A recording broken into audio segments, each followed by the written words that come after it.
You might think you know the Ghostbusters, but here are 12 facts you may not have known about the comics based on everyone's favorite New York City parapsychologists.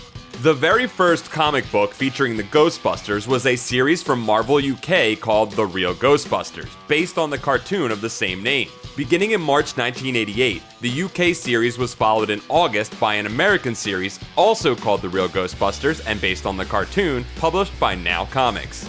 The Marvel UK series was weekly and ran for 193 issues, plus 4 annuals and 10 specials. It was in a magazine format and featured 3 or 4 comic stories, plus a prose feature, often a story narrated by Winston or an entry from Egon's Spirit Guide.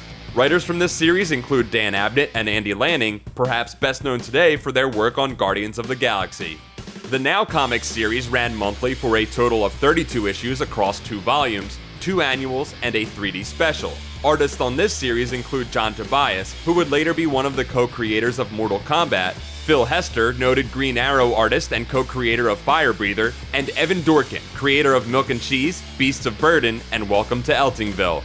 Starting in 1989, Now Comics also published a spin-off series starring Slimer. This series ran for 19 issues plus a 3D special. Now also published a 3-issue miniseries called The Real Ghostbusters starring in Ghostbusters 2 that adapted the movie sequel in the style of the animated series. The first comic book based on the original film and not the animated series was a 4-issue miniseries called Ghostbusters Legion, which debuted from Canadian comics company 88 Miles Per Hour Studios in 2004. There was also a special number 0 issue called The Zedmore Factor that was only available from San Diego Comic-Con in 2004. 88 Mile Per Hour Studio intended to follow up on the Legion miniseries with a new ongoing in the summer of 2004 to celebrate the 20th anniversary of the original movie. However, due to financial concerns, the series never came to fruition even though 3 different covers had been released. The next Ghostbuster comic to see publication was a black and white manga-style one-shot called Ghostbusted from publisher Tokyopop in 2008. This book featured 6 different stories by 6 different writer-artist teams for a total of 192 pages. IDW Publishing secured the Ghostbusters license and began publishing miniseries and one-shots starting in 2008. Various stories saw the Ghostbusters battling the ghosts of Al Capone and other famous gangsters, Peter getting sent back to cowboy times, and a Christmas special in which the boys fight the ghosts of Christmas present, past, and future.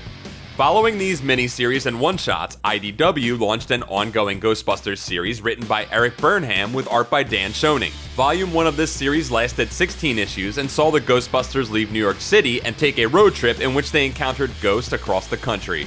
Volume 2 of the IDW series launched in February 2013 and introduced the new Ghostbusters. Ghostbusters receptionist Janine Melnitz, manager of Ray's Occult Bookstore Kylie Griffin, FBI Special Agent Melanie Ortiz, and former Ghostbuster wannabe Ron Alexander. In between the various volumes of the IDW ongoing, the Ghostbusters crossed over with a number of different characters, including Mars Attacks, The X-Files, the Teenage Mutant Ninja Turtles, and the cartoon versions of themselves from the Real Ghostbusters. They also sorta crossed over with G.I. Joe, Star Trek, and the Transformers. The 3rd volume of the ongoing IDW series began in February 2016 and is called Ghostbusters International. This story sees the boys in gray traveling all around the world to investigate a haunting-related mystery after busting a ghost at the United Nations. That's it for this episode of You Think You Know Comics. Don't forget to like this video, subscribe to Comics Alliance for more comic facts, and check out comicsalliance.com for more comic awesomeness.